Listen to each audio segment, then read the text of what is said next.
Le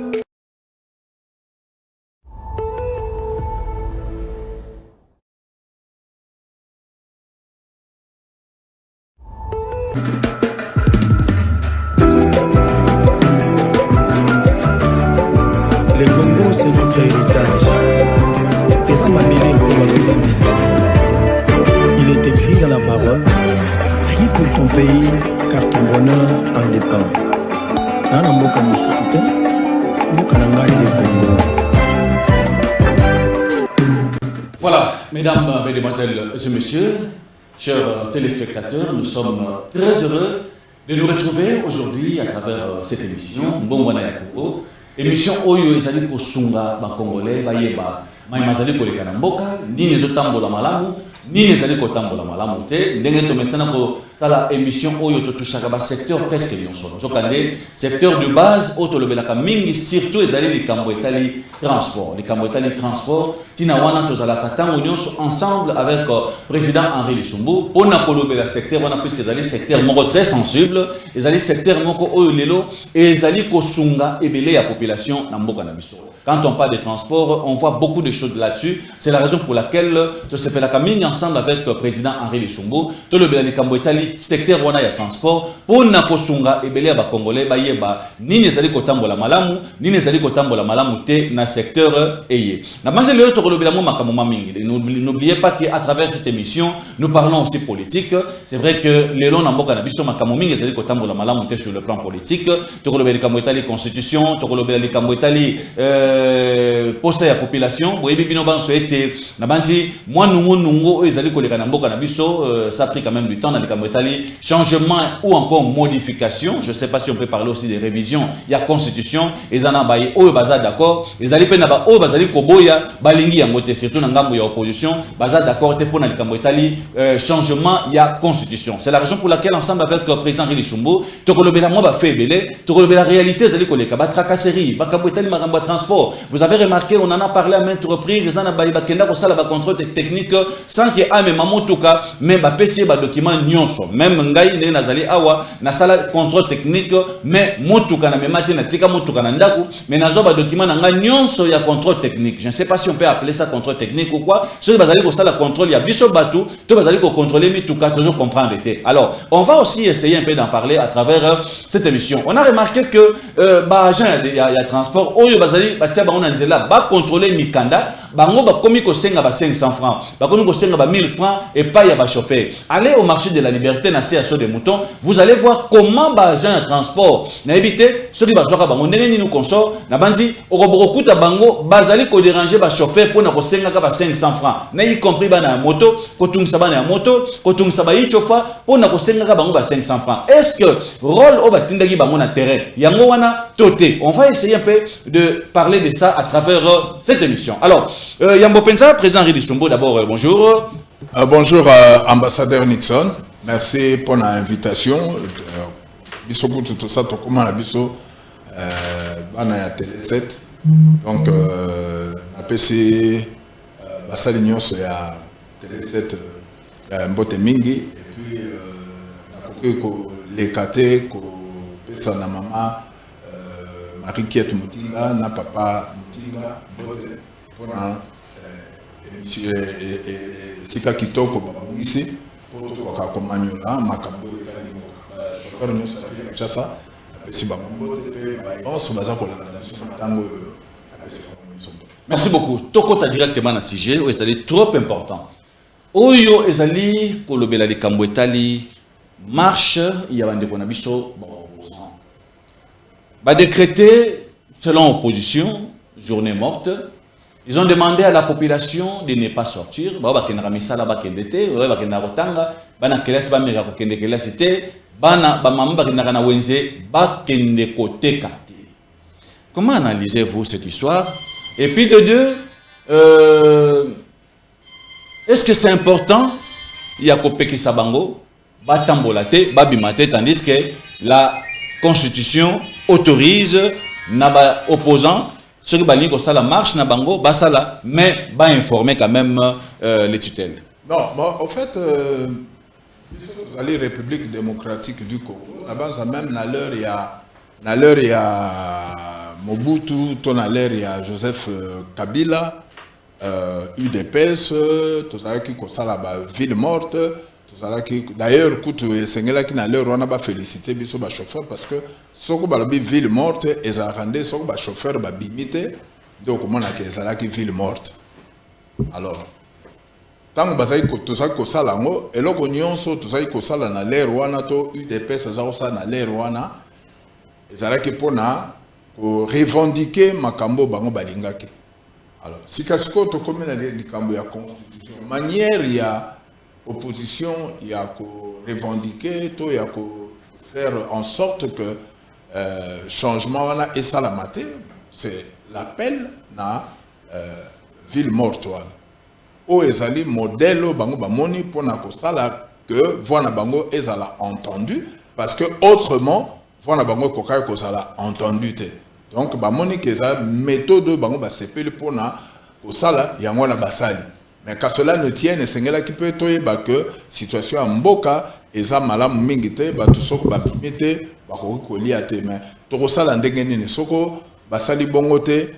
Bato bako yibaka ba 200 millions de dollars parce que awa pona ko yiba mbongo e komi kaka fo muta ayiba 200 millions 300 millions 1 milliard donc au moment il faut ba 1000 ba 2000 les ba 2000 bako kaka souté donc mutu po yiba bien faut yo kaka 2 millions 3 millions 200 millions mbongo ya Tijelu ba yibi président de la République amata azaki na programme kitoko ya 145 territoires était les 145 territoires bakolo bango lisute parce que mbongo ezalaki affecté na makambo wana donc les gens se sont amusés avec ça yango no moni opposition alobite basisi makambo ya corruption basisi makambo ya détournement siko bakena na makambo ya changement mais ma foi ba moni que politique a bien ngwana pona ko faire entendre pouvoir en place ezali batuba bouger, bon, c'est de bonnes guerres, hein? C'est de bonnes guerres. Merci beaucoup. Je pense que Bissoban, sur la ville de Kinshasa, tout le monde qui marche, il y a Union Sacrée, les Congolais sont monaki en haut. C'était toujours en rapport avec Makambo Italie, changement, il y a constitution. Et Lelo marche, il y a Bandekonabiso, il y a opposition, toujours dans le cadre, il y a Kobo, il y a Ponabango, changement, il y a constitution. Est-ce que la Union Sowana, population a pu subir? Mais ma foi, ndenge tozo kende boye, tozo kende sikasikoyo, tozo tendre, parce que ce qu'on a landi ba politicien, ndenge baza ko lobana kati ya ba etando ike, ba to ba ko sala ba débat politique. Ezoti kalaka muke ba simbana na nzoto. Ezoti kalaka muke ba simbana na nzoto. Donc ndenge tozali ko kende boye, soko président de la République a fungoli misute. Tokoki kokuya na eloko babengi guerre civile. Donc ville à Kinshasa est kokoma ingérable parce que makambo tokoyoka ba xénophobie o eza kolobama tribalisme à outrance bazali ko tombola et ko sala ke mboka ikene malamu te. Donc le président de la République doit prendre les choses en main parce que c'est lui le symbole de la nation. Je profite de cette occasion qui m'est offerte pour la yebisa bandeko mingi. Il faut pas que président de la République, c'est une institution. L'institution président de la République. Mais lorsque matin, midi, soir, vous vous mettez à injurier, à insulter, à vilipender cette institution, vous voyez que lelo, tant que président a kokende, bino batuboko kota. Mais quand mesure boza ko mesurer nango moninga, yango pe ba ko mesurer bino. Les injures, ce n'est pas bien. C'est quand même notre symbole, c'est quand même le président de la République. Soka sali likambo mabe, il y a plusieurs manières ya ko yebisai. Soka asali likambo ma bolingibo solo la nae bolingibo yebisai likambo pour que ba améliorer, il y a plusieurs manières ya ko yebisai. Mais autres zomona sikasko makabo e komi na ba congolais ko finga ko injurier, ko menacer chef de l'État, en tout cas, ce n'est pas une culture démocratique. Dans la démocratie, il faut respecter Mouto Bozane en face. Et Makambango, ce qui est na ba télévision, okomona bato baza kosala débat politique baza koloba likambo ya mboka on dirait bakoloba likambo ya ndako na bango pene basimbana na nzoto eza bwanya te yo za tata ya bana ntango bana bakotala télévision bazomona okomi pene ya kubunda me bakokamwa babi me papa oyo tomonaka azali politicien mais politique eza likambo ya kubunda te ezaka gestion ya cité soko moninga alobi likambo boza na contradiction okoki koimpose mayele na yo epai ya moninga na yo te. Donc moi je trouve que population ndenge tozokende boye population akokabwana et puis makambo yo ekomema mboka na désordre moko soko président de la République à se ressaisir. Très bien. Est-ce que c'est important de bien gérer la journée de demain? Gérer en malamu, puisqu'on sent quand même qu'on a peut-être on a eu tous à suivre on a vu ça Oyo Maïbaloba qui n'a pas réseaux sociaux côté P opposition Tolandi Bisobanso Toyoki OP Bango Balobi. Est-ce qu'on ne voit pas qu'il y a un danger par rapport il y a journée où on a il y a les trois dangers qu'on a là au peuple a qu'on subir. Mais eloko ya pasi na journée wana tango bato bakoloba ke journée za ville morte bato ba bimate mais boto ebake toza na kati ya morgue toza na bato oyo esengeli bakeno kokunda bibembe na bango esengeli to ebake bato mususu ba okene malade ba okene na hôpital esengeli pe to ebake bato mususu esengeli bakoka kolia donc moi makambo mike ezali oyo situation mboka na biso ndenge tozali bo ezali te ke bato bazaka na ba réserve na ndaku ezali te ke okomona ka makambo ebele oyo ezali ta musu bato balinga ba panza matanga ba mususu ta musu balinga ki ba kende ko bala ba makambo ebele oyo ezali ke lobby eko sala ke makambo etambola bien te et puis l'état yemoko l'État est moko a kosala manque à gagner moko ya kosakana te parce que ba recette et kosala maté pour batu bakobi maté donc un manque à gagner na ngambu ya l'État. Donc voilà situation oyo et kosala lobby tango batu nyonso bakofana na bango na ndako. Très bien. En tant que leader d'opinion, vous gérez aujourd'hui les chauffeurs ya ville à Kinshasa. Lo ba chauffeur nyonso bazolanda yo ba yebi oyo zali oyo apportera pas na bango na ba circonstance aboy to li no ko pesa bango. Bon ngai nazali biso photo yebaka biso ba association ba chauffeur tozali apolitique, il faut to garder caractère apolitique ya association na biso. Donc biso ndenge tozali boy to vivre ba makambo ebele o ezali ke l'état akokaki ko sunga bisote na tango tozwaka décision ya kobima tango bazosa ba ville morte. Ça veut dire okomona mutuka bobimisi yango babambi yango mabanga yo moko muto ozi charge ya makambo wana. Donc biso to boyi kokota na jeu ya ba politicien. D'ailleurs naza koyoka déjà bazoko ba mutuka bimate chauffeur ko tambola te. Bon ngana kokipe ko landa bango te ko ke chauffeur ko bimate ko tambola te patron na patron chauffeur na chauffeur a pesé température ya lobby sera monique à kobima abimi sera monique à kobima te parce que asa ko landa mot d'ordre ya opposition alandi mais biso il faut mo esengeto yeba que biso tozali a politique na cadre association siko soko na cadre à parti ndesika siko en tant que individu na koki kopé sa position na ngai en tant que analyste politique. Donc c'est comme ça. Dans un cadre d'association, on n'a pas de mot d'ordre à donner. Chacun gère Mutukanaye comme il entend. Dengue ayebeli dengue pas lingi. Alors mabe musu sezali a pas sezali que bandeko nyonso balinga ki ba voyager lobby. Bakozala na difficulté parce que na ebité sokope ba avion ekosala.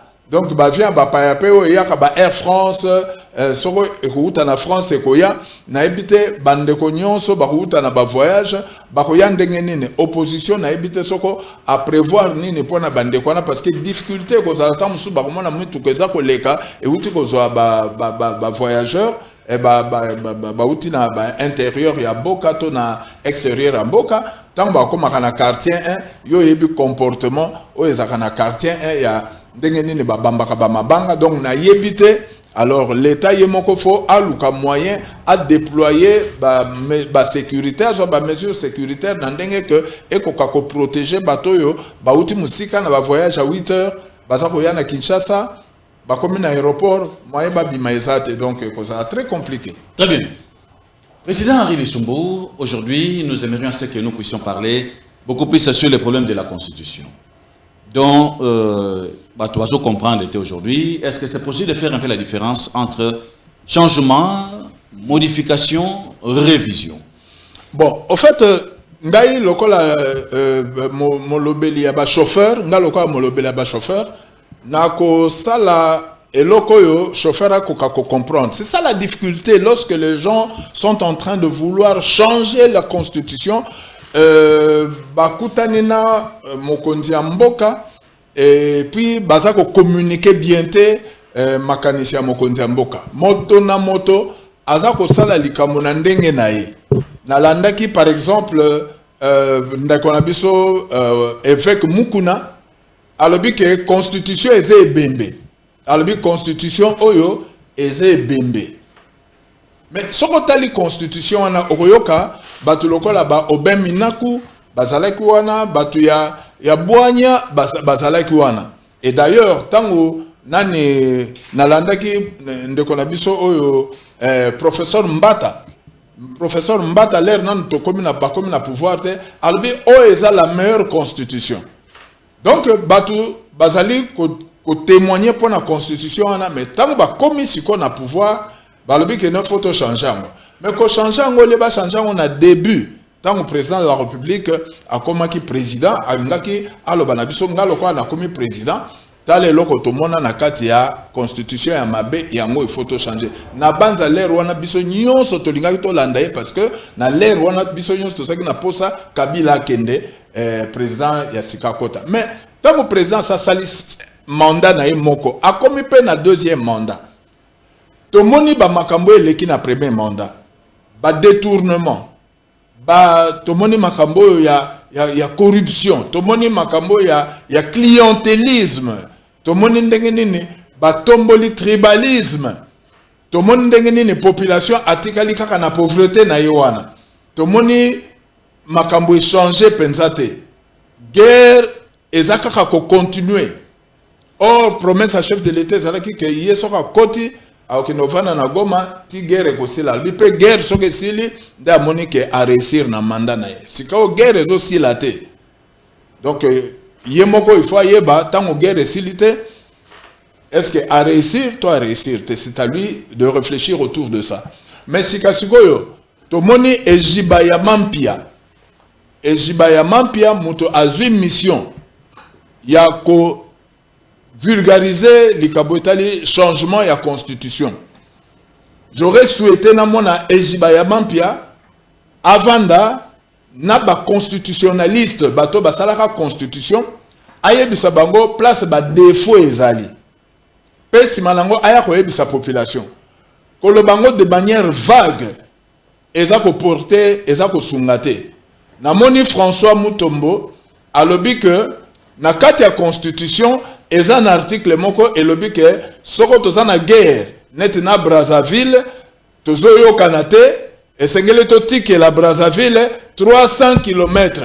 C'est quoi lobi lokola tozana 9 pays limitrophes soko tozana bango na ba problème tokotika 300 km et puis a telemi na cher azako beta masolo ndengwana ya lukuta le pasteur azoko kosa peuple et puis batu bazako ba amen parce que il y a telemi azana prêche.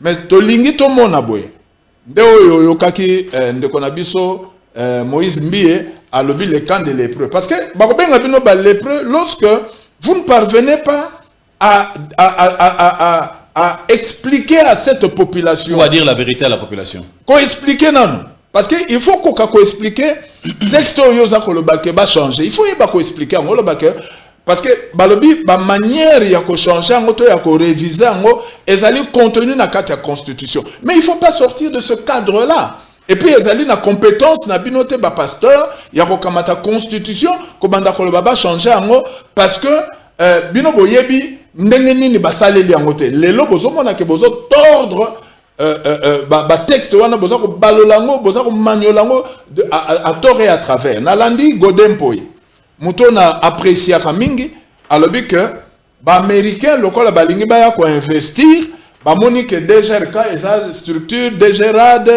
DGI balobi photo ça la guichet unique. Est-ce que poto ça la guichet unique toto changer constitution il faut l'américain de ba yebisa biso poto ça la guichet poto changer tout ça là comme un guichet unique. Il faut que la constitution va changer. Et ça, quand la loi va non, à partir de là, par exemple, dans Matadi, allez, au Kofuta Boy, bango moko na ba régie ba okabola ndenge eyebani. Est-ce que c'est compliqué pour faire ça?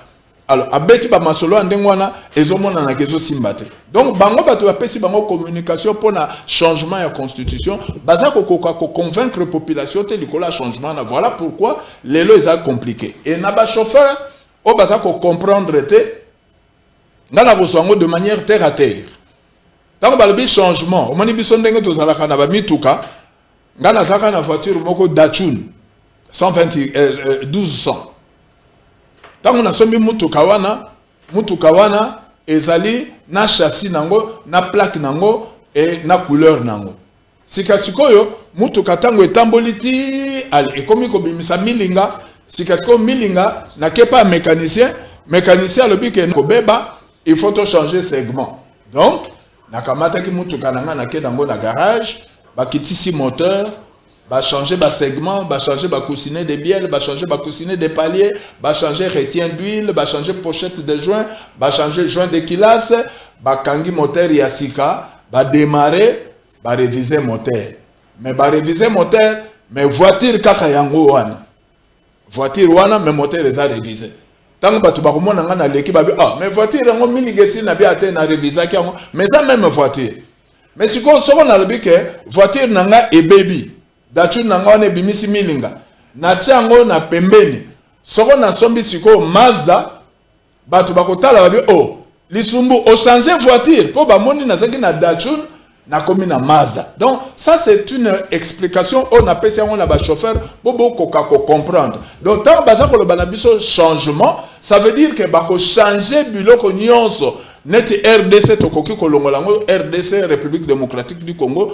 to tiango République démocratique des commerçants au moni ezaka RDC mais to changer et comme ba commerçant parce que lelo mutu nyonso atekaka ndo moni batu bazana ba balabala ba koteka ba mama bazana ba na ba coin nyonso eza envahi moyen que ça c'est à la propre ezate parce que tout le monde est commerçant na Burkina Faso ezalaki mboka ngoko mnangu dabosa ezaki soko daome soko mboka ni bachango Burkina Faso c'est la République et le pays des gens intègres au monde ba rugby ezala bato intègre mais biso RDC soko toko changer et sengeli toyeba pourquoi tozo changer tant ba ko changer il faut ba changer na kombo makambo elobami pour na changement ya constitution eza repris na kati ya constitution soko toko changer ville tolobi que ville ya Kisasa est comme eza saturé bon à partir de ce cascoyo, toka mata Bandundu est comme ville, capitale, il y a RDC. Automatiquement, on va changer la constitution.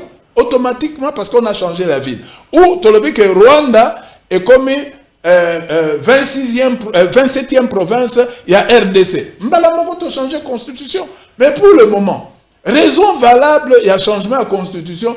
Est à la Augustin Kabouya, est à la professeur Mbata. Les pasteurs oyo bakendeki kozwa mbongo po soit disant baza ki mbongo po na ko expliquer na population baza ko koyebisa biso avec exactitude les raisons valables oyo eza ko militer en faveur ya changement ya constitution batu nyonso baza ko prêter président intention ya ko vouloir briguer un autre mandat or batu baza ko bosanake. Le fait seulement de changer la constitution, Mbalamoko mandat à chef de l'État et quoi, même toutes les institutions vont tomber. Si vous avez un président, vous avez un parlementaire, vous avez un éloko mon côté. Alors, si on peut changer la constitution à Kinshasa, vous avez Bukavu, Goma, bango pour référendum et kokende kunate, bango bakotika la constitution à Kala. Et que ça là que to balkaniser mboka donc kuna na ngambo kona bako déclarer république par exemple ya Goma au qu'on appelle la République de l'Est, biso va tout favorisant parce que tu as changé la constitution, na baisika oyo guerre natango guerre ezali. Alors que la loi interdit à ce que tu ko changer constitution natango guerre ezali, natango toza na état de siège. Merci beaucoup. Quand nous parlons de changement de la Constitution, est-ce qu'on va toucher aussi le nom du pays, l'hymne national, mais changement, ce qu'on peut changer, donc l'article nyonso, il faut le monnaie, le drapeau est changé, République démocratique du Congo est longue, ce qu'on a appelé Zaïre, donc on a des changements. Mais ce qu'on peut dire RDC, botiki kaka 26 provinces. Botiki kaka ba armoirie oya biso wana. Ça veut dire que bosali ka révision. Or tondimi ba revisiter constitution. Mais tant on n'est pas sameli ndingisa pona ko revisiter, il faut que tala ngona kata constitution. Et le bin l'air nini na moment nini pe na tango nini. Très bien. Merci beaucoup, Président Rébissumbo. Le Congo aujourd'hui a pas mal de problèmes sur le plan social. Vous savez que ici en RDC, nous avons un problème de l'insécurité, non seulement à l'est du pays, même à l'interne, même ici au niveau de la ville province de Kinshasa. Vous savez que nous menace les gens chaque jour. Surtout tout niveau de sur la sécurité, surtout que nous n'allons pas nous surtout tout niveau d'indexer le col de Konabiso major mal à l'aise. Quand il s'agit que ah non, en tout cas la minute où il m'a dit que je suis batté, ma bakuluna. Surtout tout niveau colonel Union surtout yebi na fille de Kinshasa, bakobeta cette mine de Kamboïta l'insécurité causée par le Koulouna. Je pense que ça aussi, c'est un problème qui dérange la population, les Kamboyama enlèvement, auto yebi na ville de Kinshasa, na moto, na ketch, ainsi de suite, c'est ce qui se fait le jour au jour. On est en train de tuer les gens en télé, on en parle à tout moment, babomangi motokoto, bakotelagi motokoto, les Kambo Etali, la population congolaise, on en parle presque chaque jour. Le long na banti, ba difficulté, ils allaient belé, tu as vu que les photos de la Coupe du Monde, tu as vu que kuna que bajeur, ils allaient bloquer pourquoi qu'on a magambi Ebola, ainsi de suite. Tout ça sont des problèmes. Bah, on peut pas qu'on supporter l'équipe, ndamo na bango msu bango na bazomi na Paris et plutôt na Bruxelles. Pourquoi? Puisque bah dossier ça moins belé à traiter présentement. Est-ce que les Kamboya constitution ils allaient vraiment prioritaire présentement? En tout cas, ngai ndenge na zali boye, eloko liboso na komi adressé na chef de l'État. Chef de l'État, aux allés garant, Yamboka, et naebi que Yomoko Lobaki que dans ce pays-là, pour un homme normal, 2 mandats et coquille. Je pense que aux amuto au tenir parole nayo pour na kimia et salamanamboka. Alors, Nazako s'adressait à chef de l'État en tant que chauffeur numéro 1. Le président de la République est le chauffeur numéro 1 de la RDC.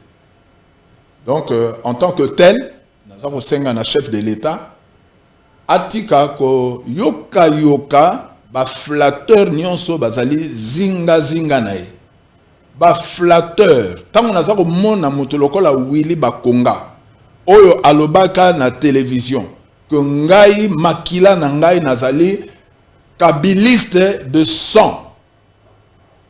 Naya ko mona esikoyo aya ko lobake baka mata 5 ans na ngai ya mbula na ngai tata mukolo ako senga baka mata 5 ans na ye ba pesa ngo na président de la République. Je me dis vraiment pour un homme d'État nazako regretter batulokola bakengo wa dondo ba mabi mulumba ba nimi maidi kangimbi bato tozalaki bato abwanya otali un homme d'État ozako yoka ne sengo ba Didier Mumengi Bakimbembe Mazunga, des gens comme ça qui ont fait la fierté de notre République. Je me dis pourquoi on est tombé trop bas comme ça. Tata Mubimbason di mabape sa 5 ans na président. Ya azane soko muto mboka nini aza okende ko pesa 5 ans na président. Un flatteur à outrance. Alors, nazako s'adresser sous la chef de l'État en tant que Christian Tshisekedi. Aza grand frère et président. Aza grand frère et président. Donc, ngai naza mwana ya quartier ya chef de l'État. Toza naye tofani naye quartier moko naza ko s'adresser na président lokola mwana ya quartier ya limete esika to vandaki na ba Tuluka, esika to vandaki na ba Kitenge Yezu, esika to vandaki na ba Bompese, to vandaki na ba Bokombe, to vandaki na ba Chimbalanga. Donc biso nyonso wana tosalaki tozali ba premier occupant ya limité donc à ce titre là ba Didier Dodo na Sénat donc bato nga na za kotanga le chef de l'état ako se retrouver ba masamba o baza bato to fandaki na limité en tant que bana ya limité na ju parole ko senga na chef de l'état tozana posa ya komona yo après mandat na yo osali biso déjà honneur biso bana limité basami badibanga wana tozala bato to kolesika moko donc osali biso déjà honneur to biso bana limité to occuper fonction munene ya l'état na plus haut niveau kozala président de la république na vie na biso to kanisa ka tate to kokoma na niveau wana donc tu nous as honoré et moi en tant que tel naza ko senga na yo chef de l'état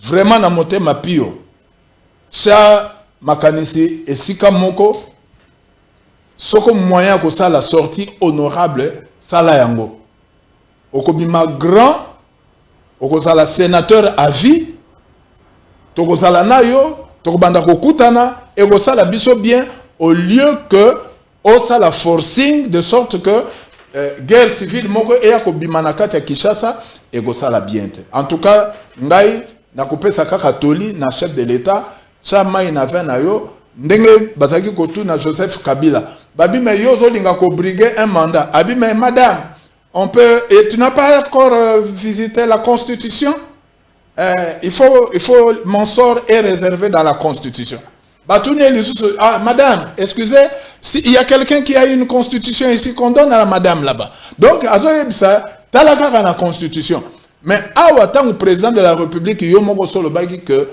ngai naza ko changer constitution soko population esengi ngai na sala troisième mandat na ko sala yango donc intention déjà au sobimisa ki yango et sali bien te parce que constitution a biso le deux mandats un mandat moko renouvelable une seule fois alors lokolo so sali deux mandats tozana posa ko mona yo tozana posa te simana yo moto pela vilezika mboke beba et au sala bien te soko oko sepela ko sala deux mandats et puis otikela moto mususu de sorte que a continuer œuvre yo bandi et au sala malami. Merci beaucoup.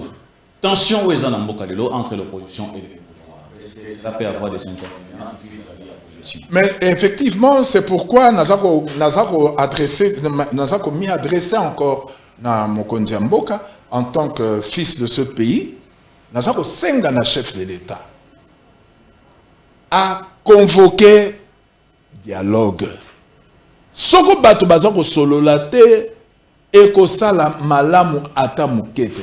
Nazwaka toujours image ya Mobutu qui était dans sa gloire, mais Mobutu, tant que moto zaki kopela, okoyoka palais de marbre 1, palais de marbre 2, azako kende koyoka nana bato, azako kende ko solola, erreur moko atikalaka kosala, kaka tang balobi na yeke asolola na Kabila, tang Kabila zaki koya, batu na ye baso bima na télévision baso ba marionnette wana nazako yeba tango oyo zako mona ndeko na biso Honoré Ngwanda zako ba marionnette mais batu wana ti bayaki kokota Mobutu akimi akiko kokufa ti lelo tozako regretter bembe ya chef de l'état o asali 32 ans ezana libanda mboka même mama Bobila Dawa tozako tala ye na télévision zolo banda koya na Kisasa na kovanda wapi ezo sala biso pasi na motema tozaki na posa ko mona ka mama Bobila Dawa azako tambola tozaki na posa ko mona banzanga Mobutu bazako tambola awa mboko eza ya bango bake ko fanda na Maroko sa nini soko tali ebembe ya Mobutu place yango ezali okoyoka pasi parce que un chef comme Mobutu eloko ndengwana eza yete tolinga to sale mama na mozole pe bato bakende ko tala moto a diriger biso 32 ans oya sala ke ba makambo ya minene alors chef de l'état Ozana obligation pour nangai yako sala yako benga dialoguer avec tout le monde parce que soko yo boyi nzambe ye moko kutu a dialoga kana diabolo azako tcha nzambe ba croque jambe azako yako zwa batuna ye o nzambe asala kotisa biso na ba magie azako mema biso na ba kisi mais nzambe azako dialoguer na diabolo tala kaka bazako tambola abengi diabolo sa wapi o ngayo ozo sani o na ko tambula nengo tikanga na ko tambula abesko moni mwana nanga job abia azal fier parce que yo mto simbaye Mokolokoti ke langa yo komona ndenge na osanza babi bozwa e kasi sakana naye. Sala ndenge mote Manuel Lingi akiti asakani na Job time bomo iloko lezaki na maboka Nzambe, Nzambe na suka ayaki ko zongisa Job na bamaka. Mtala bako solola. Ti lelo yebisa na nunga soko Nzambe pena kanda penda zaki biso to zaka biso nde diabolo azate. Nde diabolo azate. Men Nzambe tala aza Nzambe na bon Nzambe na ye me atiki diabolo tambla na ye azokota na kati ya banzota ba pasteur bazako azokota na kati ya bandimi donc azosakana na biso ti mukolo ye moka yebi akosukisa diable. Président Solola, président. Vous avez fait quelque chose de grand ici avec Kabila. Une passation pacifique et à pouvoir. J'ai vu ton père pleurer. Papa Kouloutou, papa Lekinayo. Azole la lobi soko Etienne Tshisekedi Azalawa. Atala mwana nengazo comme président de la République. On a vu des gens et Sengoni ne Kotaki. Pour deux présidents pour la toute première fois. Barosala et Lokoyo et Salamate na RDC. Moi, je pense que tu en sortiras grand. Tika ba sentiment na batouana dialoguer. Benga président Joseph Kabila, benga ba Nanga, benga batunyonso, oh yo Monique baza ba politicien ba Fayulu, batouana nyonso. Bo solo la biso peuple to kotala bidon. Bo solo li, bo lobi li kamba mboka, si manango totali après wana qu'est-ce qu'on peut faire? Tu en sortiras grand. Au moment que tango rosil sa makabwana nyoso solo na bandeko bo pesa ni bambote obenge église catholique yo koki kozala adversaire ya église catholique te pourtant tozali ko bunda bitumbe ya kolongola Kabila na pouvoir église catholique nous a accompagnés. C'est une église qui fonctionne de manière à ce que ayeba makambo nyoso ça tenete ba pasteur a telemi azolo ba constitution na makambo a éviter mais l'église catholique ezali loko eza pratiquement un pays avec des ambassadeurs. Donc, Batouana Baza bien formé. Les locaux, ça l'emporte à faux, l'église catholique était. Chef de l'État, s'il vous plaît, je vous en supplie, pour l'honneur, pour la vie des Congolaises et des Congolais, Nazo Senga na yo mokonzi. Okobima munene, soko au bengisi dialogue, au bandiko solola na ba adversaire na yo, Bible lobby, accorde-toi promptement avec ton adversaire pendant que tu es en chemin. Soko saliango, okomona okobima munene to mona yo na président Kabila bozoko le kananzela bo pesani mbote bolbi to loboli ba divergence na biso parce que nga na yebi bakoko nanga bazana classe sikasiko tango bakokende na ba dissertation tango su bakotuna bango balbi le pays la RDC a connu combien de présidents? Citez-les. Kasavubu, Mobutu, Laurent Désiré, bakosote Joseph na yebité. Sur la Bible Joseph, il faut peut-être que Joseph Moraza na Bible, aza israélien, a komaki premier ministre na Égypte. Donc, bato baza ko linga ko caricaturer ba makambo pour na ko attiser le feu de sorte que bango ba yiba ka ba binere ba ka doroteka et président comme on a difficulté, il faut qu'on l'on appelle un chef de l'État. Et je félicite le chef de l'État tant au Monique qui ça c'est comme une poubelle. On vous avait dit ça, bazo le banabino l'air nyoso. Président de la République, Barozone escorte. Bazako bimisayo na escorte, bako tambusayo na 250 km à l'heure. Pour le balak sao te komona kisasa ndenge ezali. Na 250 komona te. Tala yo moko tango yo kotambola na kisasa surtout ki obandi kotambola na gouverneur zo gangele nzela o gangele et puis ezande boy. Kisasa ko ezande boy. Obi zela siko na bozolo ba mesure. Omoni ngo kozo soda. Osali kisasa état de siège. Soda sikoyo azu makam. Bongo tala ki sasa ndenge yo koma propre. Po ba civil ba ko saka na yo, tala siko ba soda ndenge ba ko sala musala. Donc félicitations au chef de l'État pour la décision de ko sala ya ko tchaka bwik, mais je souhaiterais aussi que esa proposition nanga na zo ko senga na chef de l'État au kamata au nommer un coordonnateur na niveau ya PC. Et je vous propose un nom, le général-major Kyungu, où tu travailles bien, ou le colonel Ndangi. Puis tous, ils travailler au salut coordination avec Bandangi, colonel, Bazaka, Pesore, Aboigna, Toko, Pesore, Kombo. Bayana nous régler affaire parce que affaire il y a embouteillage et ça est là comme superficiel. Très bien. D'abord, d'ailleurs, moi je suis en train de dire merci d'avoir pensé aussi au colonel Bienvenu. Colonel, bienvenue aujourd'hui, celui qui va s'occuper de la peste de l'Est. C'est la raison pour laquelle beaucoup de Quinois, comme on entend, tantôt à quitter le Tchangou, tantôt à Zanémété, donc ils ont cassé à juillet ou à Zali Kosala Sika, pour régler la circulation à niveau, il y a Kin Est. Et puis je profiterai de l'occasion pour dire merci aussi à ma Congolais, nous sommes là présentement, malgré Dengue Mboka, Zali Kotambo, Dengue Mboka, Zali Kokende, mais tu as besoin de opportunité à Koyoka, mais tu as dit que tu as merci mille na Lubumbashi, au Bazana Kisangani, na Équateur, partout vous êtes je vous rappellerai que la ville de Kinshasa pèse sa responsabilité à un général pour la ville de Kinshasa en Kamotali, célébrité, c'est bien. Mais est-ce que présent il se peut-être il y a humilier le gouverneur de la ville? Bon, ce que personnellement, le président de la République, tout le monde qui na Bilili, a gang la gouverneur na Balabala, son gouverneur de na Longwe na bon. Comme Balbi, le ridicule ne tue pas, Azana Ewana, les gouverneurs Moussoussou. Le chef de l'État na colère de Soussou. Parce que le général Kabouy Kasongo a prouvé au chef de l'État qu'il était un homme intègre. On a vu comment à Salim Moussala na service national. Et moi j'aurais souhaité vraiment que le chef de l'État a nommé le gouverneur de la ville. Puis Batinda Daniel Mumba, DGI, à DGI, ça moi bien, comme ça général a joué.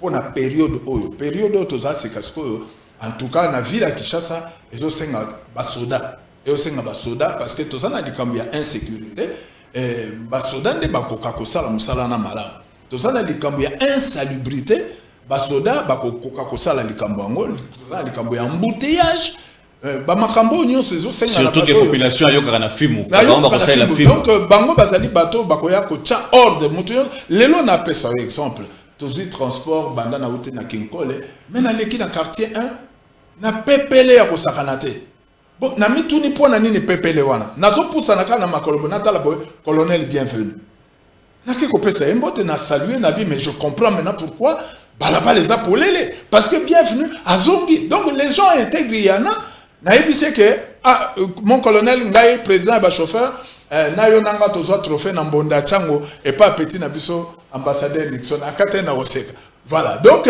na CP na bine bon retour à Chango à la télé ma pesingambo te to solo na ye natali fluidité salami donc il faut un homme comme ça pour que makambo talama et batwande ngwana bazé belé oyo bakoki ko sala musala na mais bazali ko kutana na mokonzi mboka te parce que bazo tia bango obé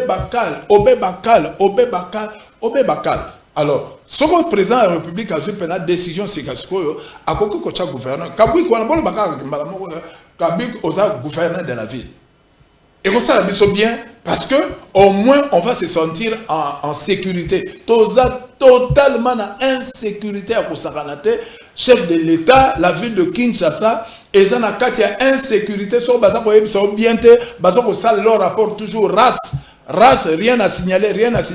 Makambeza, mabe. Yamwa na lobaki que Mbalezalaka Kalatan, Sokoma na Mobutu, Soko a monique opposition, et zo sala Mindodo Mingi, à la Bengi, au moins a nommé Tshisekedi, Premier ministre. D'ailleurs, pour na Yomoko Foye Baké, du temps de Mobutu, la seule personne à avoir été nommée Premier ministre autant de fois, c'est Etienne Tshisekedi, qui était dans l'opposition. Pourquoi maintenant là, chef de l'État, Yodozana pouvoir wana yako ozana majorité na parlement. Moment yango yako se ressaisir. Benga parlement, bolongo la maman soumi no aza mwasi abatu papa nanga, aza mwasi abatu. Na moment o mboko ezali boyeza na pasi na mikakatano yo, mwasi akokate. Boka mata mwasi abatu, bozongisa ye to na ministère moko pour batika o ba congolais ba comme na motema mabe siko ba ko finga premier ministre abatu mama abatu mwasi abatu et au ça la bienté chef de l'état solo na mama siminwa joye tena pembeni bato ba ko ganga na pembeni ba Alain Bolojwa ba Merlin Vuvu kamata Bolojwa tena premier ministre C'est Bolotchoa Premier ministre, président de la République. Alain Bolotchoa, c'est un homme qui connaît beaucoup de choses, qui peut relever le défi. Akoki Kosungayo, na moi tango etikali, pe na tango yo, une année, 2 ans, na République démocratique, c'est possible, au changer makambo ebele, pe na katiwana, makambo ebele koya liboso. Okamati mutunabiso Merlin Vuvu. Okamati epo otie quelque part sur le ministère et information, sur le ministère nini. Aussi bato ya boigné baza ça et là, on nomme bango parce que ça président et ya ba opposant et ya bato ba kolinga yo. Alors biso tous on a besoin ya ba makambo na te biso on a besoin ya pays ezala unifié, pays ezala moko, pays ezala bien géré, pays ezala bien dirigé, ezala ba flatteur batonda autour na yo et ko sala bien te. Baza ko kosa yo mais mukolo likame koya bango nyonso ba okatsa na braza mutu akotikala na viseur ezayo yangwana ngana lingite kombo na yo to bana na yo to bandeko na ngai bazala na pasi na bikakatono likola ba flatteur batu bakimaka na braza baza toujours pene ya ambassade songa na salaki yo président de la République na moment on ndenge tozali boye ministre intérieur akino kofana na kisenso ministre ya justice keno kofana na Matadi Kibal ministre ya transport keno kofana na matete mutaza pembe na fleuve mutaza la pembe na fleuve te mutumoko asa pembe na fleuve te tshaba ngona bansele kuna moi musika na mai parce que makambo ba ko sala boy bazana ba valise na bango ya bambongo se bombama ba kundi ang bazo zela kaka mukole ko zala ka nginga yo moko président de la République obenga kaka un ministre tel oyoka soit éteint soit hors périmètre wana siko foye baka mbala moko ke aza déjà na Brazzaville donc président de la République yo moko kaka mutu bako bazotalela yo lelo ba miyibi bazana pembeni me bako finga kaka yo joa bato ya opposition sala lokola Mobutu asalaka pour na ko calmer jeu ça batwana na pouvoir et yo banda ko régner mais otika peu moi moké bato basala parce que tu as encore déjà na makambe. Merci beaucoup président Rivisombo. Est-ce que vous ne voyez pas que à cette période où il était une ndambo ya mboka isa déjà na maboko ya paya rébellion déjà na kati ya mboka na biso et deuxièmement na période où la population a traversé un moment très difficile na période où lelo politique ya mboka ezali kotambola malamu te na période où lelo Congolais a mis côté na ba distraction. Est-ce que vous ne voyez pas que le président de la République c'est le moment à ce que atelema azala sous distraité atelema olandela makamunios à la loupe yemoko beti li sola malamu a olobeli kambo ya zando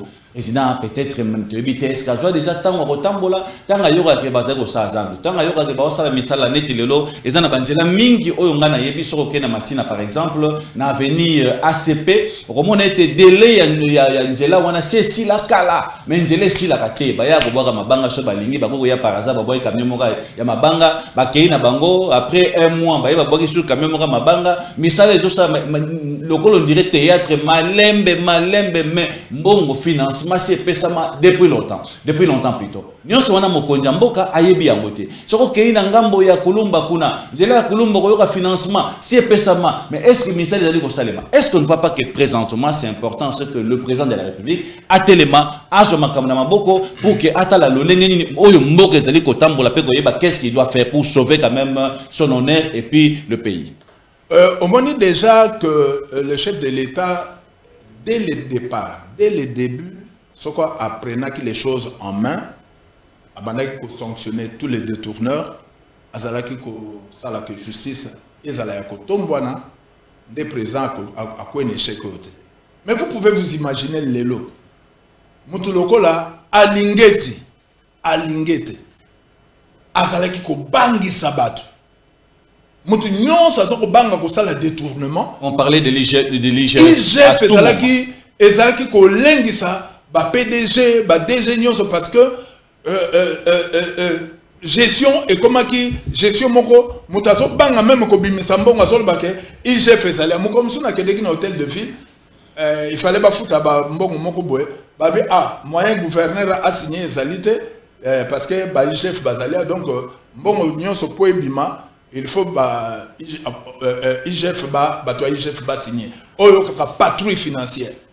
Mais basali tout, babi non, ba côté lié li copa, allez, ba ke ko sa chef de l'État, nayebi te ta mususu chef de l'état yebaka te ta mususu batia kombo batia kombo mususu président a signé po bato wana baza capable ya nyonso ta mususu azosutuka asa signé mukomusu akotuna alingeti aza wapi namonaka esu te mais chef osolongola ye te donc bato basali complot ya munene balongoli alingeti lelo igef foin na foin na foin bakamati soko mutuni nango bake ko kuna donc au lieu azala plus valeureux que alingeti wana kutu wenza bitu la pena donc moni sikoyo ke abomi pena masolo bon yo lingi sikoyo président de la république a redoré image na bato modèle wana c'est pourquoi na lobi que président de la république maintenant là soka lingi a redoré image na ye soka lingi azonga na moi pourcentage likolo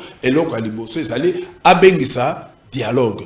Quand le président va dialoguer avec les opposants, ba solo li masolo sans tabou, ba yokani ba solo li ba régler ba faire na bango et sili ba yeko sala une commission ya vérité et réconciliation et sili batu baye ba ke ko sukula maboko ndenge to mona ka sa suta ngazaki ko potana ba disuba ale ba tenzungu kuna ale nanga ya sukoli Kabila ya sukoli Fayulu ya sukoli Jean-Pierre Bemba sukoli ba leader wana nyonso ba sukoli et sili basali sikasiko au gouvernement d'union nationale oyo ekosala ke na 2 ans o etikali bakoka ko memabiso na ba élection voilà batie premier ministre moko oyo azali que akokaka azate premier ministre azo kende Goma te aza premier ministre lelo soko avandi abaluki akena Goma asololi na batu na Goma azongi ayena Kinshasa abongisi atie kimia ti tokokena ba élection. Voilà ce qu'il faut faire. Donc le chef de l'État n'a que ça pour faire. Olia landa ba Tintin o bakoya tala eloko pasteur Mobimba za ko sala. Abengi groupe ya ba pasteur alobi que soko les 5 marche soko marche albi ba ko sala marche pour na ko soutenir changement à constitution. Or yemoko ayebi constitution na kati makabweza na kati. Donc vraiment je suis désolé. Merci beaucoup président Rivisumbu. Tokomi ko kende molo vers la fin. Message d'une particulière à l'égard de la population. Sika, vous savez que la population a vivaka na mokolo. Mokona mokolo. Soka bimite a goliate, soka tambolita goliate, population a vivaka nengwa. Et dans la situation qui est dans le Sika, on sent déjà que tu risques de comme un Zalaki, na période de Kabila, que le marché, lobby wana journée morte, lobby wana ceci, lobby wana batbakobi maté, ainsi de suite, attention que les malades.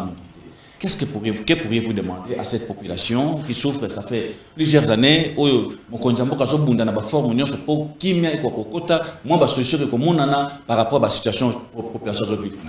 Mais eloko tozomona ezali kaka likambo ya gestion parce que ndenge guerre ezali nango awa soko gestion ezala kite bato bakolia na bango bien tozali na terre moko eza arable tozana 2 saisons tozana makoki nyonso eko ko permettre ta guerre ezali me bato bakolia mais loko ezali ke mbongo nyonso baza ko affecter na makambo ya agriculture d'aller bien-être la population nyonso eza détourné donc population eloko ezali awa tokosenga ka na population afungola miso population afungola miso parce que yende azali le souverain primaire yende mutachaka ba continent mboka président de la république pour comme président il faut aya kozwa suffrage et pas la population alors population faut kota na kati ya makambo etali politique mboka na biso ndeta bokomona par exemple ba télé 7 eza koya ko cha micro il faut bino bo banda koloba président de la république to lingi bote parce que bino bato bosala ki azala wana bozana droit ba télévision c'est parce que eza ba télévision il faut que ndeko yoka population et bimina balabala bino boko mona mboka ndenge ne bolingi mboka za ndenge ne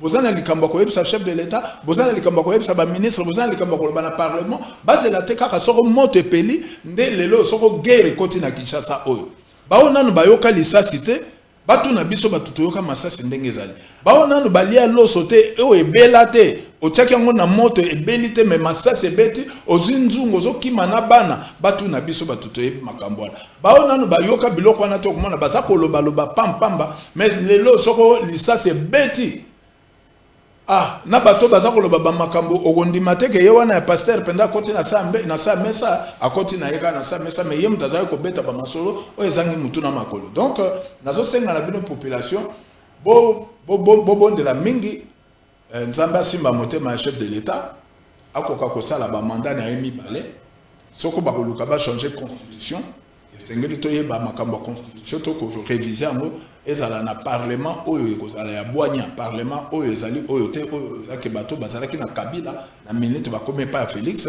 voilà tout ça na bato na confiance te to ligi ba député o biso moko to kopona après mandat ya chef de l'état ye apesa kaka nzela que constitution oyo Sengeli ba changer ngo Parlement oyo koya na Sénat wana koya sima nde muto koki kotala soko to koki ko retoucher ba article nini o to zomona eza ko ça wana nde sikasko yo sala mala donc on a so senga na chef de l'état moi boanya komikitisa moi kocha moi mai na 20 otala ebele bato bazali awa soko moto koti ya Kinshasa bato ba koka ko vivre te ba mort ba kozala donc pour se faire Bible le dit heureux ceux qui procurent la paix car ils seront appelés fils de Dieu. Donc ce que tu as dans boka benga mama nzambe asuka ya bolombo otana lola sika wapi okufana na baanze.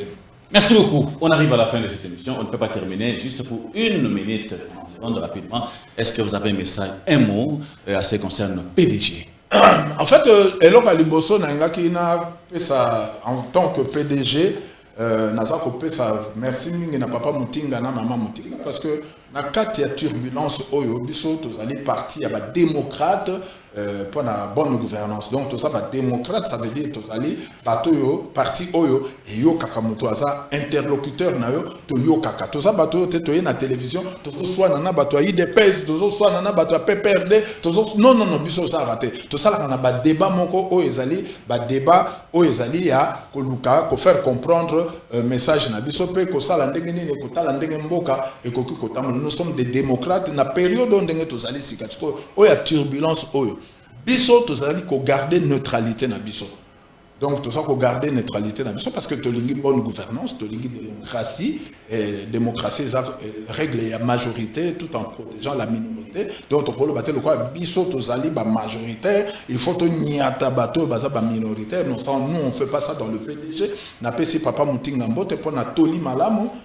nazana esengo ya kozala côté ya mutu nene ndengwana okomona ozotuna likambo azana sentiment te ndenge ba musu ba ka longola 5 ans nanga ya zakuna te azolo ba bino bana nanga esengeli boza boye ba ko gérer mboka ezaka keloko moko ya moto zana ngo bolinga te ko sala ba conflit na bato ba débat stérile bolinga ngote soko moni mutaza okota na ba débat stérile yo fo longwa wana yango no moni biso na PDG jusque là toujours garder neutralité na biso tiler maye ko kauka maye ko ekotika ko